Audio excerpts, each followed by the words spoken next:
Clarity by Dragonson, Chapter 13 Change. Squelch, squelch. Hardly a pleasant sound. Ruby ignored her own grunts of effort as she continued to squeeze the material, attempting to sheath the contents.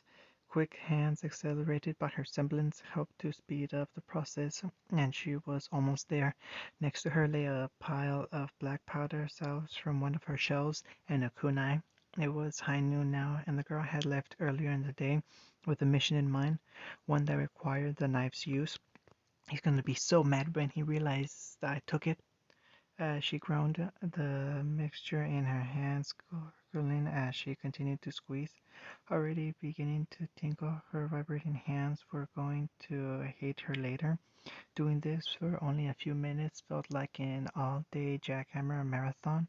If nothing else, an upside was that she now knew of a new way to use her semblance. After a while her hands halted like the powder cord had been yanked, and from between them a clear liquid plopped out. Falling from suspension, it landed atop the pile of black powder and nestled there like an egg yolk. That should be enough, the stranded huntress sighed as she looked down at the concoction. Now for the hard part. She huffed, reaching into her belt clip to remove the last two bullets on her person. Separating the projectile from the shell revealed the two blazed dust crystals. Hope this works out as good as coal. With some skepticism, she began mashing the black powder and the liquid together. Soon the goop, once clear, was now colored black from the invading residue. Her attentions turned back to the dust crystals she had liberated and began scraping them together, agitating the volatile substance. 30 seconds, then stop, she muttered to herself, with her goal in sight. Ruby dropped the crystal into the liquid and watched it ignite. The reaction flared, forcing her from her knees to her bum as she fell backwards. After checking to make sure her eyebrows were still there, she heaved a sigh of relief. It quickly turned to a groan as she recalled she wasn't out of the woods, literally or figuratively. Hopefully he hadn't realized one of his kunai is missing. Clarity. One of his kunai was missing. Its absence was glaring, like coming home to find a missing piece of furniture. He checked the stockpile so many times that all it took was a single glance to get his mind working in overdrive, and like the living room example, his thoughts went right to theft. Sure, it was possible a squirrel had seen something shiny and absconded with the weapon, and despite the stupidity of the scenario and however unlikely it was, he wanted to believe it. Why? He didn't know. It was irrational. It sounded like something that girl would come up with, which led him to the most likely perpetrator. But was it would it more likely? Would it be reasonable to assume that she had taken it? The huntress, Ruby, wasn't the most reasonable of individuals, no question, but to assume she had been the one to steal it would go against everything that she had been trying to instill in him, or her own rhetoric, which went against everything he had been taught since the day he was born. Lessons which instructed him how to kill his fellow beings despite every natural fiber of his being telling him it was wrong. Naruto collapsed onto his knees, hands clutching either side of his skull. The stones that dug into his legs he wished would rise up and bash these meddlesome ideas out of his head, but he couldn't even reach down to pick them up with his fingers, tangled in the knots in his dirty hair like the myriads of dirty thoughts in his mind. What was wrong with him? What if, what if, what if, what if? Unable to get past this part, he couldn't bring himself to do anything. Incapable of restraining his own breath, it ran him roughshod like a young colt over the plains, and broke down the gates holding dark notions at bay. The ink was fading. He could feel the dark lines burn against his arm as they were whittling away by the unscrutable energy underneath, smoldering like slow burned gunpowder. No, he couldn't let that happen. He could not let that happen. Task set, it became infinitely easier to think of a solution, one problem at a time. Just breathe, breathe, breathe. Begin again. A simple assumption. She took one, the huntress. His enemy? No, too broad a thought, but she did have an advantage over him. He needed a kunai. Grabbing one from the group of contraband weapons they'd set aside along with their differences, Naruto clutched it close to his chest in a white-knuckle grip. Okay, armed, what to do with it? He was more than capable of hunting her down and taking her unawares, like any number of the rabbits he'd killed for their dinner.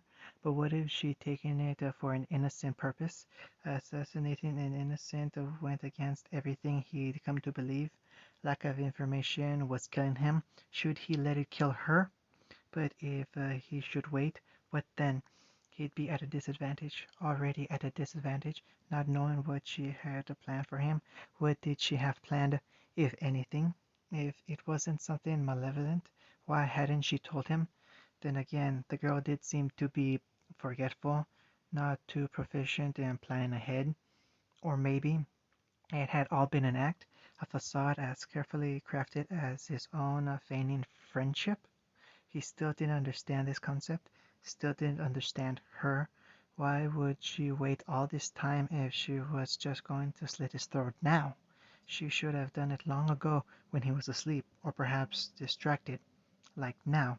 Maybe she'd been waiting for him to drop his guard around her so he could sneak up behind his back and, oh hey, here you are. He'd wiped around with the kunai tucked on the underside of his hand, his ranged stay already pinning the girl in place. He'd held himself back. She was holding something behind her back, hiding it from him. This was his worst fears realized, his instincts confirmed. He was just about to release the blade and could all but see the girl's blood crimson as her cloak, painting the green leaves. Painted canvas, hands behind her back, reminding him of the training targets they'd used for hostage situations, and he hesitated. There you are. I was looking for you. A moment which gave the girl enough time to correct herself, also enough time to realize what kind of danger she was in. Also, that it would be a bad idea to lie at this point. It had been a bad idea to do this in the first place, but still. Okay, that's not really true. I mean, it is, but I'm sorry, please. Try not to be mad. And by that, she really meant it. Try not to kill me. Knowing well enough by now that he didn't only happily admit any emotions, let alone anger. Also knowing that she shouldn't make any sudden movements when she unfolded her arms from her back. The kunai was as obvious as a sofa once it was revealed. However, that still didn't address the newfound elephant in the room, the object which rested in her other hand, his mask. Neglecting his training, he stared at the harmless item instead of the blade, as if the blackness of it drew in the lights from his eyes. His mind, which had been jumping from flights of fancy to fight or flight, was suddenly and ruthlessly ground to a halt. He didn't even hear her when she started to speak again. I just want to do something as a thank you, you know? Ruby had no idea what was going on behind the assassin's absolutely blank expression, and that just made her more nervous. She held his mask between them like a shield. Here, I fixed it. Sort of. His hand reached out on its own. Thankfully, it wasn't the one cradling the kunai, but Naruto was no longer mindful of this, not thinking of anything, including the possibility he was being baited and that she would use her own blade to bite into his foolishly outstretched arm like that twice damned cornered cat. He took the mask from her and let the hardened ceramic reach up to caress his fingers. Letting the concealed blade fall, he held it with both hands as if it would fall apart along with reality, but instead it was complete. It had been split in two after their fight, he was sure of it, and as his fingers wandered further over the surface, they came upon the jagged seam. It was thin but very blatant to anyone who saw it. Not a perfect fix, a blatant imperfection to anyone who saw it, yet he was unable to find fault with it. Ruby couldn't find any words after she presented him with the repair. He'd accepted the gift easy enough, and then clamped up even more thoroughly than the time she'd met him wearing the mask. His own face was a mask, one she was unable to discern even after the weeks they'd spent together. She liked to assume he was happy with it, as happy as he was with anything. However, she couldn't tell any more than she could find the words to ask, and so she left him with his thoughts, which was just as well because all thoughts had left him, and the assassin wouldn't have been able to respond even if there'd been a question. No, he wasn't an assassin right now. He was as unsure of what he was as to what he was doing. At first, he tried to critique the ad hoc adhesive and rough finish work with clinical detachment, but that had been quickly contaminated by a number of other concepts which no science could explain. No longer trying, he shoved all ideas out of his head as he stared blankly at the snarling image. It might as well have been a grain with his current outlook. He didn't notice when she left him alone, nor when the words eventually slipped out of his mouth to fall on deaf ears. Thank you. Clarity. Kage-sama, please let us in the retrieval mission. The elderly assassin looked at the back of three heads which had hit his tatami mats so hard he was certain there would be no dents in it. I'm not going to even ask how you knew he'd been found. There was a sigh of tobacco smoke, expressing the exasperation he did not allow on his wrinkled face. But I'm slightly concerned Team Shiva is becoming as disobedient as their captain. Actually, sir, Sai piped up, revealing his politely smile face to the head of assassins. Neela was the one who told us.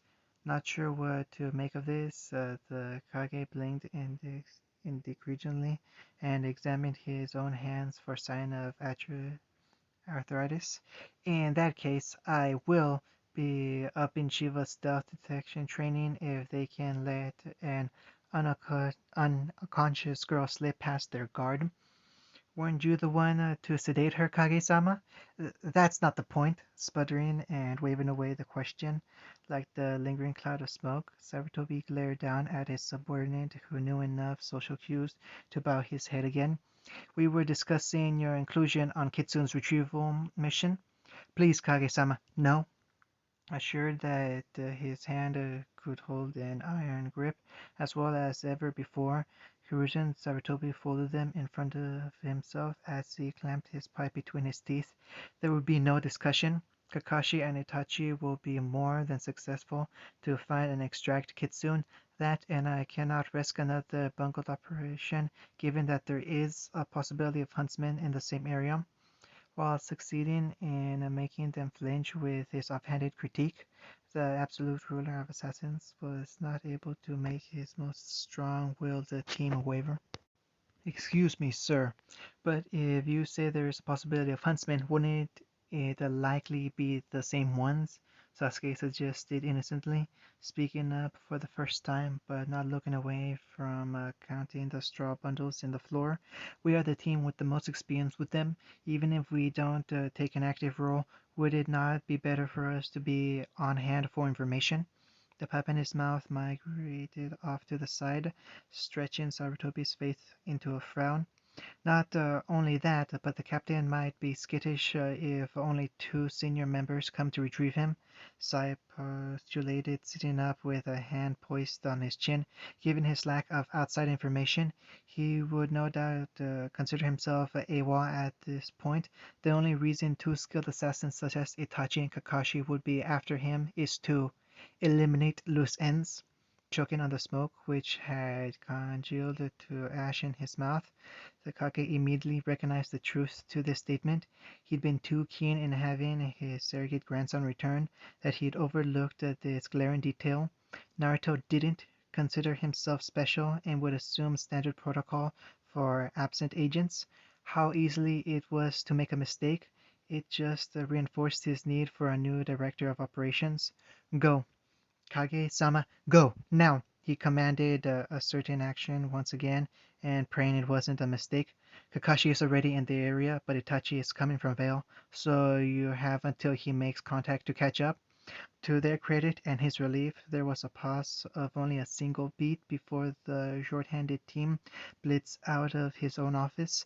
Mere minutes passed before he got an alert from his secretary that the aforementioned Team Kakashi had left the base like bats out of hell. He had hoped that they would be like shadows upon the sky, not resting until all returned safe and satiated. Feeling as burned out as his own tobacco, he dumped the neglected remnants into his ashtray before just as carelessly tossing his favorite ivory pipe to a forgotten corner of his desk. Such habits no longer satisfying him, sumptuous objects holding no meaning. Just bring him back home. Clarity. Come on, let's go already. Buckling in the passenger seat of the bulkhead, Yang practically shook the whole craft as she bounced in place like a child impatient of a family vacation and making it known that they wanted to go home now. Except that home wasn't the destination.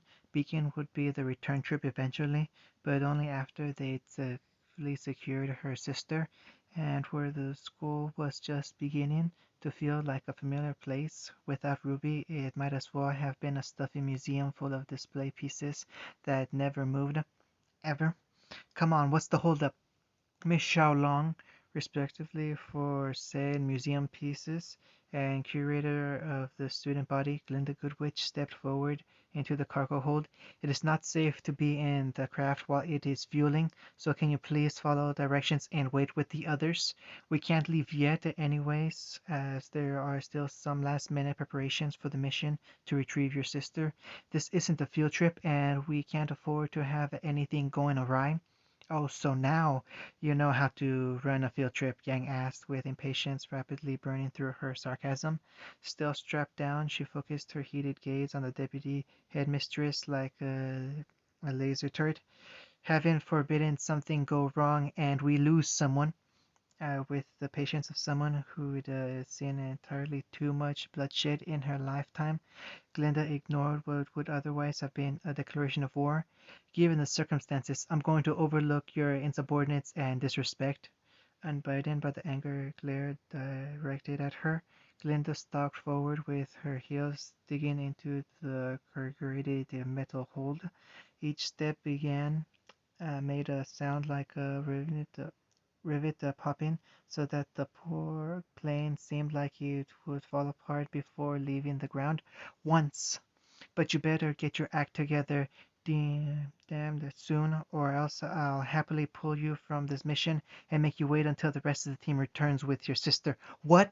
Shooting to her feet, Yang all but shredded the restraints with her outburst. You can't. She could. This was Glinda Goodwitch they were talking about here. All it would take was one flick from the riding crop glued to her side to send the blonde student flying. Probably not in the direction she wanted to go, however, and as high-strung as Yang found herself to be in that moment, she could still see past her own jitters to the strained quivering of the professor's hand, like a bowstring about to snap. Fine! Punching the buckle, the four-point harness relaxed in relief and allowing Yang to storm out the craft, past Glinda, who watched to make sure no other incidental damage was done to their transport.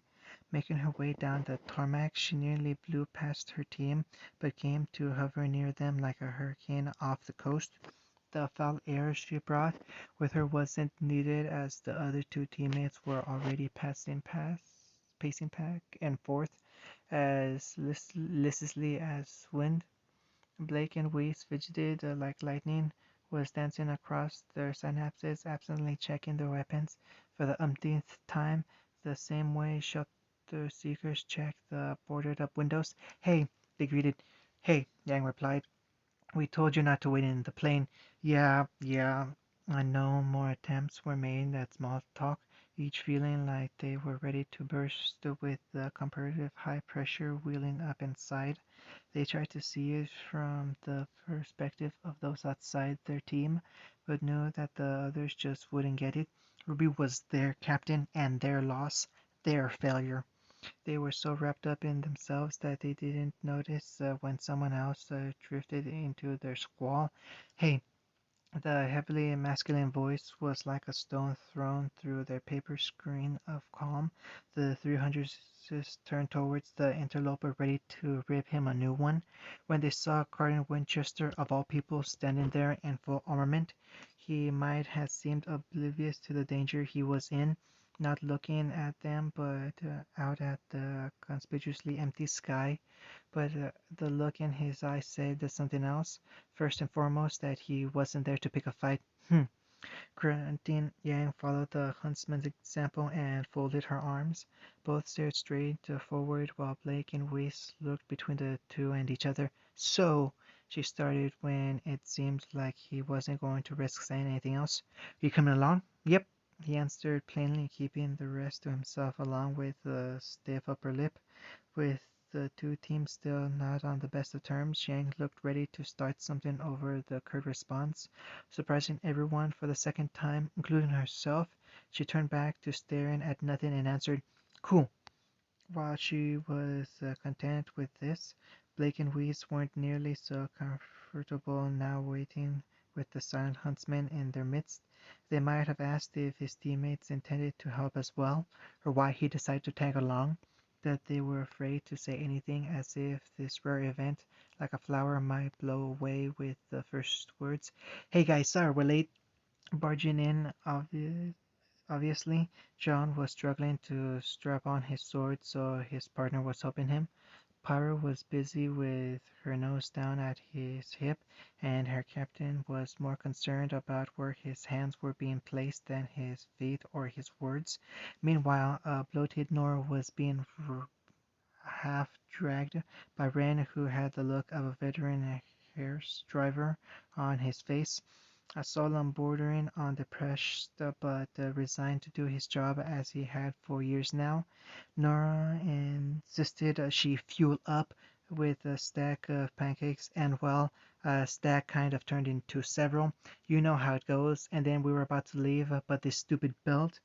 Finally looking from a said belt, John found 4 pairs of eyes, silently glaring so many daggers at him, he'd have no need for his sword. What did I say?